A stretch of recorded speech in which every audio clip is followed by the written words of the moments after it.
What up, my guys? Welcome to another show, man. NBA Talk with Jay Money and Shark. One of my guys in chat said you should change the show to WWE Talk with NBA. I found that kind of funny, but what's up with you, Shark? Everything cool with you, my brother? Shark, you there, my guy? Let me see. I might have to. You We're there? in there. We're in there. Okay. Everything cool with you? Absolutely. December 10th, 2021, a slightly delayed show, but we are here. We are now, and it is going down. A beautiful card today. I believe there's 9 games on the card, NBA Friday. A lot going on. A tough card. A lot of teams that are in the same position. Both should improve or both have a significant counterpoint against. I will have one official and one pending. The buy hat is engaged. Jay Money, what's going on this beautiful free Friday afternoon? Chilling, man. Yeah, it's Friday. The sun ain't out here, man. I don't know what's going on with the weather, but I'm trying to find some energy here, my guys. I'll be honest with you. The energy wasn't there this morning. A lot of shit going on. Not a good morning, not a good day for me yesterday, but we still here, man. We still here. We still breathing. Like not everybody made it. You know what I'm saying? RIP to Darius Thomas. You know what I'm saying? I think I said his name right. I remember the Broncos wide receiver guy was a baller, but all positive vibes, man. Today is today. Let's try to get to it, man. Let's go to the streets of Charlotte here, Shark. Charlotte and Shark. We got the Kings here. We just saw that PJ Washington is out now as well. I'll be honest, I don't necessarily like the cross-country trip for the Kings here. Not a strong game, to be honest with you. But if the Hornets had all their guys, I'd be all over them here. That's the thing. They're without a ton of guys here, Shark. I'm not a fan of this of this Kings team. You got this guy, Buddy Hield, coming off the bench thinking he's Steph Curry, and I can't stand it. It's so tough. This guy will go 1 for 10 from 3 and keep shooting it. It's so tough. I guess I said all that to say I lean Kings here, Shark. It's a ton of bodies out for the Hornets. There a ton. Guards, bigs, all of that. You like anything in this one? Yeah, I think an interesting point. I texted you about this the other night. I said Buddy Hield coming off the bench. I like to see that, though. This guy was hacking around on the starting lineup here. If he doesn't change his game, he's going to be out of the league real quick. You just hacking up 10% threes is absolutely disastrous. In terms of this game, it's an impossible game to cap. The number is on Sacramento. Sacramento did blow out Charlotte, 140 to 110, going back to a Sharky Waters special about a month ago at home. So you get a revenge game for Charlotte. Charlotte comes in here off a losing streak at L2, both close losses to Philly. I think they should turn up theoretically. You do look at what they've done against the West, an outright blowout win against Minnesota, who is similarly weighted, I would say, roster-wise and by books to Sacramento, and a blowout against Portland in a similar line environment as well. But again, the line is sticking. It was 2 Sacramento home, 1.5 road, and that is showing enough strength with Sacramento. And as you said, Sacramento was so lackluster for so long. Moving Buddy to the second unit and getting some of these other guys involved, better flow, they could show some win here. Not a lot of games on the East Coast against the Eastern Conference on the road this year for Sacramento. We're a little in the dark there. Blowout at Detroit, not sure how much that applies here, but definitely no play. I can see this going either way. It's going to be tight down the stretch. Yeah, no, I got you there. Like I said, I'd like to hop on the Kings here. The Hornets already didn't have a lot of bench players or a strong bench, obviously with a ton of injuries. Then PJ Washington down with an illness. I'll be honest, guys, it's tough. I know some injuries. These are still NBA basketball players. You got younger guys that want to play, but the Hornets really got a ton of bodies now. It's Kings or nothing. Let's go to the streets of Indiana here. Was supposed to be the Rick Carlisle revenge game, but he's out with COVID here. So, and the Pacers didn't practice yesterday either out of precaution there. So I know they hadn't necessarily faced the Mavs in a while. Carlisle could have a little system to beat them, but they didn't practice yesterday either to necessarily go over it. So you're going to have Lloyd Pierce in here riff in the game. I don't know, tough spot. The Mavs haven't put together back-to-back wins. They'll win a game and they just can't seem to win back-to-back, but they have been really good on the road, 6-1 against the spread. The Pacers have shown something. They came out with professional effort last game. I don't know what to say about this game. You look at the Pacers. I actually really like the starting 5 of the Pacers, Shark. The bench is not so good. They are pretty top heavy, but the starting 5 is actually pretty solid. that's the only reason why they want to blow up their team, just because they've been so lackluster. But you like anything in this one? I still like to lean Mavs here. Still Mavs are nothing for me here. Yeah, I would agree. And I go back to last year. I think this is very important, particularly out of conference games for the line functionality, because these are not rivalry games. They're not divisional games. They don't play each other a lot. So you have to really trust the odds makers in terms of their numbers. And it did matter last year. Dallas went into Indiana last year when Dallas was a bit lackluster coming into that game and laid a strong 2.5 and did win the game by 12 points, which we had correctly last year. And then it came back in Dallas for a revenge game for Indiana, where 2.5 should come up to 5.5 Dallas. It came the other direction to 1.5 Indy, and Indy won that game with emphasis in Dallas. So now you get a revenge game for Dallas coming in here, and the line is sticking. 1.5 road, Indy 2 here should be 4.5. They're suggesting Dallas will continue this trend of playing better on the road in this campaign. Indiana has been all over the grid. They are, of course, one of the best buy teams in the sport. Still 5 games under 500 with a plus points per game differential. It's hard to fade Indiana in that position. 2 is going to be a sharp line. I would lean Dallas, but nothing official.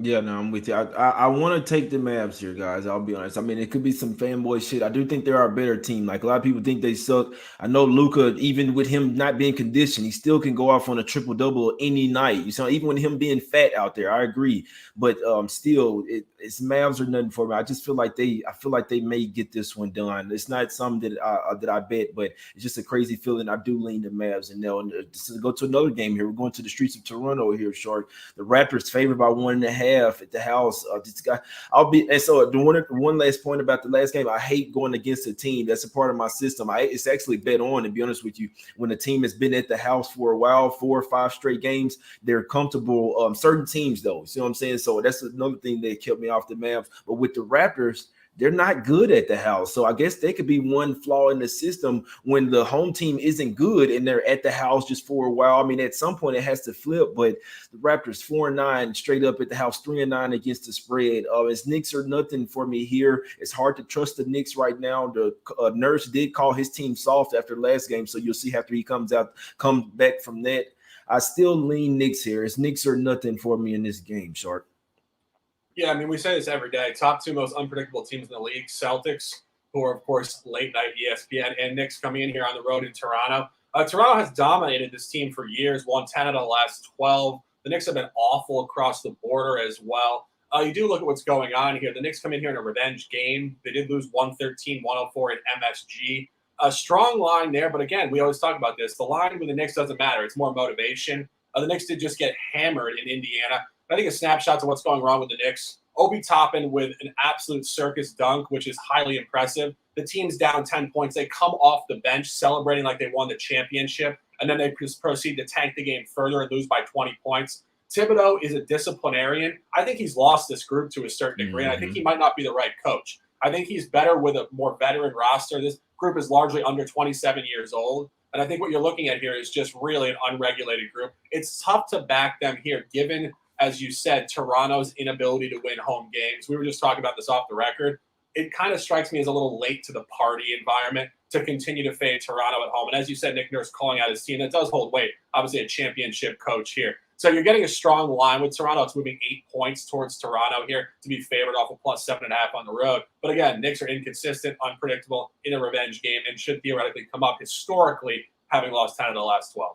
Exactly. I think that's actually why the Knicks had just one another snapshot of this game. I think the Tibbs actually has to have a young team, Shark, because he has old guys. He likes to play his guys way too many minutes to have a team of older guys. So I think that's why. I mean, they played defense last year. Simply put, that was the difference. They obviously the couple of trades they made this year, and they traded away some pieces as well. Like, why would you get rid of Reggie Bullock? He was your best defender out there. You see what I'm saying? So they tried to go for offense and got a lot worse defensively. That's basically the problem there, but you could be right. They could be losing the group as well. The main thing here is with the Raptors been beating up the Knicks. Most of those guys are out in this game. I mean, if Precious Achiuwa is out once again, they lost to the Thunder. Like, seriously, they were up 10 in that game, got a little fat and happy, but if you really look at the matchup, they're starting to lose a ton of bodies. OG Anunoby is really starting to show up as well. Like, this Raptors squad is better than this. They just have a ton of injuries right now, and they're really starting to show up. I think OG Anunoby went for 36 in that last game versus the Knicks. and he's the main guy that would be on Randall. No one really to stop Randall here. You got RJ Barrett coming back to Toronto. I do have a sneaky feeling that these guys show out here, but I'll be honest, not enough trust in me for to bet this game, my guys. Let's go to the streets of the Atlanta here. We got the Hawks. 2-point favors here is over the Nets. 13-12 team favored over the 17-8 squad. For some reason, everyone thinks it's going to be so easy with the Nets here, guys. I'll tell you. Nets have the best player in the league, Kevin Durant. He's the best offensive player. No one can stop him. The rest of the team is not so good, guys. I'll be honest with you. His team is missing Kyrie. Maybe Harden would get up or actually act like he want to play if Kyrie was there and they were really trying to do something. Seems like it's starting to get to them, the fact that they don't have their three-headed guard, you know what I'm saying, their people to go for the championship. I know they're 17-8. I think this team is worse than that. Revenge spot for the Hawks. I like the Hawks here, man. I hadn't bet it yet, but it's Hawks or nothing for me here, short. Top play on the board, suddenly not so casual, December 10th, 2021, free Friday, home locker room. A lot going on here. First off, as you said, a revenge game, 117-108 Nets in Barclays going back early season. We've talked about this a lot. Atlanta had an awful travel schedule early season. Tons of 3 and 4s, tons of travel, tons of contenders, east, west, all over the grid. That particular game was a one-off game, front-end back-to-back, before a game against Utah, off a win against the Wizards, before they went on a long trip in the West. Talk about a dead zone spot, and they still almost covered the game. They only lost by 9 on a 4.5. They were also 3-0 ATS last year against Brooklyn, 2 overtime losses, including an overtime loss in Atlanta and an outright win in Brooklyn. And you look at Brooklyn, we've been talking about this. We said it off the record. Brooklyn is so unbelievably overvalued right now at the 1 seed position in the East. So many tight wins, so many backdoor wins, so many backdoor covers. And you look at Atlanta coming in here really off an 0-3 sample at home, which is their bread and butter. They've lost 3 straight home games, full rest, revenge game, line scaling towards it. All environments, boxes checked. Friday night, Atlanta, stand the hell up. Official play, -1.5, 1 unit. Yeah, I like the Hawks, man. Like you say, they're off 3 straight non-representative games at the house. That's where they're good at, in my opinion. So, part of that is because they did have to get used to playing without a lot of injuries. They're missing Hunter, Solomon Hill, unfortunately, went down last game. Bogdanovich is out as well. So they just had to get used to playing without those guys. I'll be honest, the bench is not as strong right now, but this team should still be able to get it done as far as their starting 5 to go up against the Nets here. Like I say, contain KD. Don't let him get too much. He'll get 30 in his sleep in this game, but the rest of the guys, you make sure the rest, like if Harden is not at that top tier and it's KD, the rest of the guys, his team is not the Nets that was supposed to go to the finals here, man. So I like the Hawks here with you Friday night at the club. That's the nickname for that arena. I think that Atlanta's going to be jumping here, man. Let's talk about another series jumping, and James Harden as well. Shark, you called that Rocket spot beautifully. Now they're getting 9 points. I believe they're 7-game road winning streak for the Rockets here. Now they're 9-point underdogs at the house. What do you think? You've been having your hand on the Rockets. You think that they could cover versus the Buck squad? I think this is where it could end, if I'm being really honest here. You go back to last year, they were actually very competitive against Milwaukee. They did beat them at home. Giannis got hurt in that game in the very early going. The lines were massively inflated last year. Milwaukee laid 14 points on the road. They laid 17 at home. They didn't cover either. They're 0-2 ATS here. So the line is plummeting from a 17 to an 8.5, which would lean towards Houston. Here's the problem. You go through the schedule, Milwaukee, a championship group, a competitive group, a representative group. The last time they lost in Miami, the very next game, they went into Texas and did beat the San Antonio Spurs on a short -6 by 10 points, which we had correctly that day. And I think coming in here, this could be the same environment. Off a really lackluster Sirac on ice, just no-show spot in Miami. They come in here, it's a little short. Houston's really, I would say, too hot at this point. I think Milwaukee could get this done. It's going to be close. It's tight. They might win this game, I think, by 10 to 12 points. And it's going to be very similar to what they did against Cleveland two games ago, right on the number. And again, the Spurs game off the previous road loss to Miami. Nothing official. Razor sharp would lean Milwaukee here to finally get off the schneid here against Houston. That's a good point. Obviously, the Bucks are obviously much better team. Only thing they need to do is come in here and take the game serious, and that's the whole thing with today's NBA is really knowing when a team will come in there with the motivation. Bucks come in here motivation, they smack them by 20 easy. The only thing that's keeping me off here, this is the only West Coast, this is the only Western Conference team on this road trip. The game doesn't matter at all, and you know what I'm saying. The Rockets are in necessarily a good groove, and they've been at the house for a while as well, and they're catching 9. So,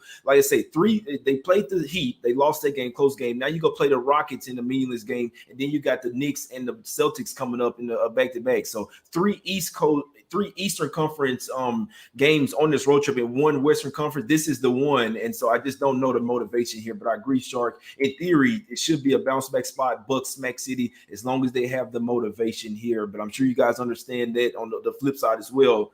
They could just say, well, we don't give a damn about this game. Let's focus on the East. You know what I'm saying? So let's go to the streets of Minnesota here, Sorry. Obviously, have we seen much of a drop off like D'Angelo Russell to Patrick Beverley? Man, this team is totally different. When they got Anthony Edwards and Karl-Anthony Towns don't seem to turn up as well when he's out. It just seemed like to chunk the game up. I'll tell you this, Char. I know that it has to end at some point, and I know you're leaning Timberwolves here, but I'm not betting against the Cavs right now. The way that it's Cavs or nothing for me here. Actually, if Russell's out, I actually think that the Cavs gonna be a nice look here, but I like to bet the T-Wolves, though, Shark. I do at the house. So, I mean, I know it's always that thing of finding when the team won't cover. But I think the Cavs, they are the best covering team in the league, best covering team, road underdog, everything. They play hard. This team is like the last year's Knicks. They're playing harder than everybody right now, and it's showing. Yeah, this is a tough game to cap, but maybe it's not. I think it's centered around D'Angelo Russell. If he plays, the Wolves will win. If he doesn't play, the Cavs will blow them out. There's almost no in between. And you look at what's going on here. You have to go back to last year. It's very important because, again, this is out of conference. There's not a lot of information. It's not a rivalry game. Cleveland did play 2 games back-to-back against Minnesota. They did go in there and lose the first one, which I think is very important. Cleveland was laying 3.5 points and lost. They came home and laid the same figure, which, again, was short. It should have come up to 5.5, 6. They didn't cover. So they're 0-2 ATS against this team. They did lose in Minnesota last year. And you really look at what Minnesota's doing here. They're bipolar. When Russell plays, they're potentially a playoff caliber team in the back end of the West. When he doesn't play, they get slaughtered by everybody. But Cleveland is obviously smoking hot and potentially unadjusted. But I don't think this is an unadjusted line. I think -1.5 Minnesota is showing strength. L4, bunch of insulting losses, just got pummeled by Utah. If Russell plays, I will be on it. If not, I think, Jay, you have an absolutely valid point. Cavs could blow them out. We will be reevaluating this on the injury report after 4 o'clock. I will have an official take on Twitter like I did a couple days ago for the Minnesota-Utah game. Exactly. So this line is starting to go to -1.5 now. So we'll see what happens here. Russell has been out for a while. I just hate the way they I was trying to look up to see if he had practiced in the last few days. I couldn't find anything. So I think he's a true question mark. Like I say, he's been out for a while. You got that dynamic well. Kevin Love coming back to Minnesota. See what happens. I know he's coming off the bench, but could be a nice little game. But you're exactly right. Russell is like that's how big this that he means to this game. If he's in, they could turn up in the streak. If he's out, it probably continues there. Probably continues, man. Last game up, man. We're going to the streets of this Phoenix here. We just seen it as well. That DeAndre Ayton is questionable here. His Suns are nothing for me. They had a major rest advantage. The Celtics. What do you think, Shark? You think they caught another win on this road trip, or because this is the last game, 5-game road trip? It hasn't been a good one, right? They've only won one of those games. Only one. I really don't know how they dropped their game versus the Clippers. To be honest with you, they still covered the spread. Well, if you got it early, they covered the spread. They didn't cover the late spread, but 5th game road trip. This is the seventh road game in 8 games for them. They've been traveling all over the place, man. I think this one could get ugly. The Celtics could be ready to go to the house, and their offense is very inconsistent. Suns could really lock them down, possibly even without Aiden in this one, Short. This is tough. As I said, Celtics are highly unpredictable. But if I'm really going to the psychology of the Celtics, I would lean Celtics here. And I look at this road trip. They did cover 2 straight to start the trip. And then they laid down twice in Staples, right? Lakers got them in a revenge game. As you said, Scott Foster special, whatever. And then the Clippers got them in a revenge game. Now they get a night off. They get to travel here, Phoenix, whatever. You do look at last year. I think it's important because, again, the psychology of the Celtics is hard to figure out. But last year, They got pounded in Phoenix 191, but the key point was they had beaten the Clippers the previous game.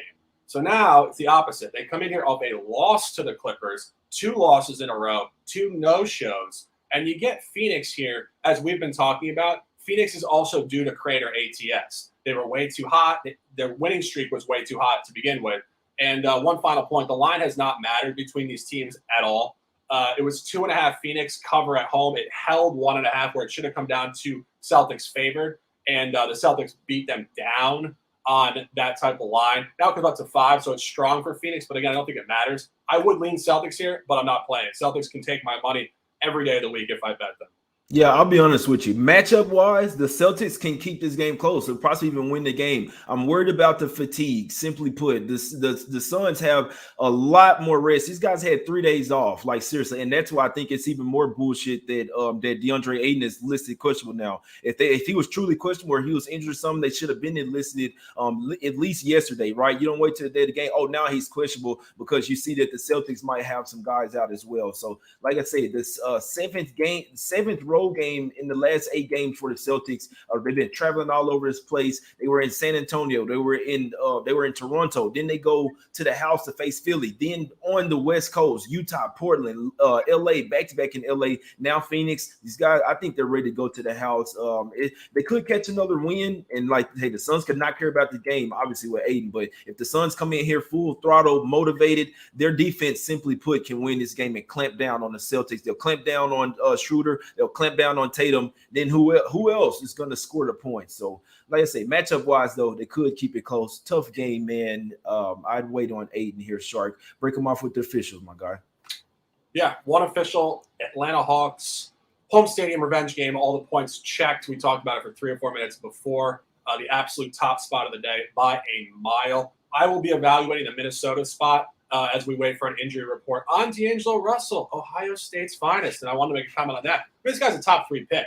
So people forget that very quickly. When top 3 picks don't immediately skyrocket to championship status, a couple of years later, some of them have little growing pains. He's been in and out of different rosters. I think this guy is actually a high-quality professional athlete. And I think he's obviously determining their existence in the NBA right now. Minnesota is a great look if he plays. We will see that later. December 10th, 2021, a hell of a day to dominate. Jay Money, close him out. Damn good look, man. I'm riding with you on the Hawks here as well, man. I'd like to lean the Mavs. I'd like to lean the Knicks as well. But it's tough to trust them right now, especially on the road, which it's a crazy, but the Mavs actually playing a lot better on the road. But the Hawks, I do agree, this is probably one of the better spots on the road. This is a fade of the Nets, and it's a buy on the Hawks at the house Friday night at the club. I think it sets up well, right? You see the 13-12 squad favored over the 17-8 squad. I think this one is the favorite for the reason. The Hawks should run away with this one in the fourth quarter, man. Let's cash, Shark. Go and follow my guy on Twitter at Sharks and Sports. He will post the official plays. You can follow me as well at J Money is Money. It's Friday night, my guys. Y'all have a good day, and we out, man. It's cash.